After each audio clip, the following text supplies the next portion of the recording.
আসসালামু আলাইকুম।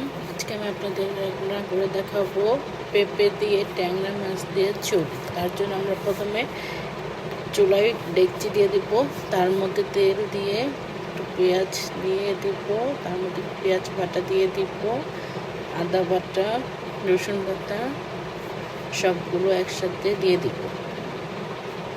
পোড়ানের মধ্যে রসুন বাটা দিয়ে দিব, সবগুলো মশলা একসাথে দিয়ে দিব। এখন আমরা লবণ দিব,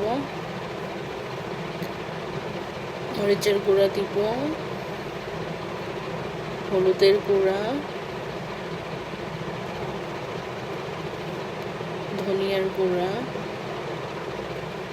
দিয়ে সবগুলো মশলা একসাথে মিশিয়ে নেব। সবগুলো মশলা একসাথে মিশিয়ে একটু পানি দিয়ে দিব, পানি দিয়ে আবার মশলাগুলো মিশিয়ে নেব। এভাবে মশলা ভালোভাবে মিশিয়ে ঢাকনা দিয়ে ঢেকে কিছুক্ষণ মশলা কষানোর জন্য বসিয়ে দেব। এবার আমরা এটাকে ঢাকনা দিয়ে ঢেকে দেবো কিছুক্ষণ মশলা কষানোর জন্য। মশলা কষানো হয়ে আসলে আবার ঢাকনাটা তুলে নেব। দেখুন কি সুন্দর মশলা কষানো হয়ে এসেছে। এভাবে আমরা মশলা কষিয়ে নেব। আবার একটু নেড়ে চেড়ে দিব। আবার এর মধ্যে আর একটু পানি দিয়ে দিব। পানি দিয়ে আবার ভালো করে মিশিয়ে নেব। আবার ঢাকনা দিয়ে ঢেকে কিছুক্ষণ কষিয়ে নেব। এভাবে কিছুক্ষণ কষিয়ে নেব, আবার ঢাকনা তুলে নেব। দেখুন আমার মশলাটা কি সুন্দর কষানো হয়ে এসেছে। এখন আমরা এর মধ্যে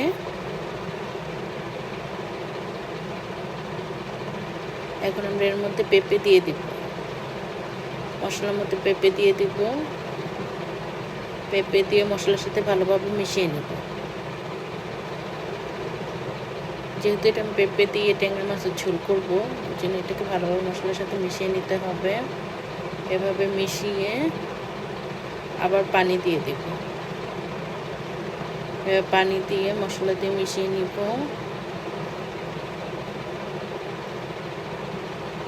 আবার ঢাকনা দিয়ে ঢেকে দেব কিছুক্ষণ জাল হওয়ার জন্য।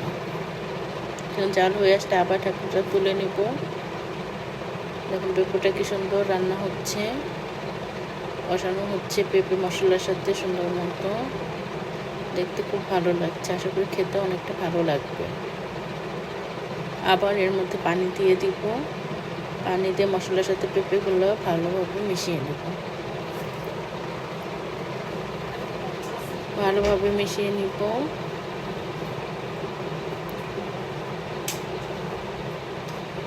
এরপর আবার মশলা পেঁপেগুলো কষাতে বসিয়ে দিব। পেঁপে কষানো হয়ে গেলে এর মধ্যে মাছ দিয়ে দিব। পেঁপে কষানো হয়ে গেলে এর মধ্যে মাছ দিয়ে দিব। এখন আমরা ট্যাংরা মাছগুলো দিয়ে দিব। ট্যাংরা মাছ দিয়ে পেঁপের সাথে মিশিয়ে দিব। এভাবে মিশিয়ে দিব।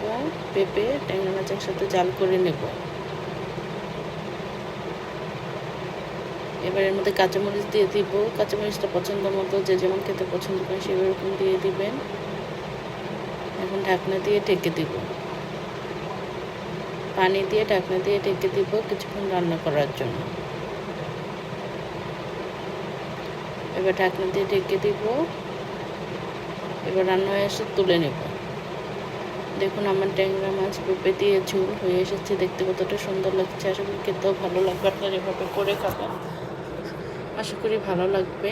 আর আমার চ্যানেল যদি ভালো লাগে তাহলে অবশ্যই সাবস্ক্রাইব করবেন, লাইক করবেন, শেয়ার করবেন, পাশে থাকবেন। ধন্যবাদ।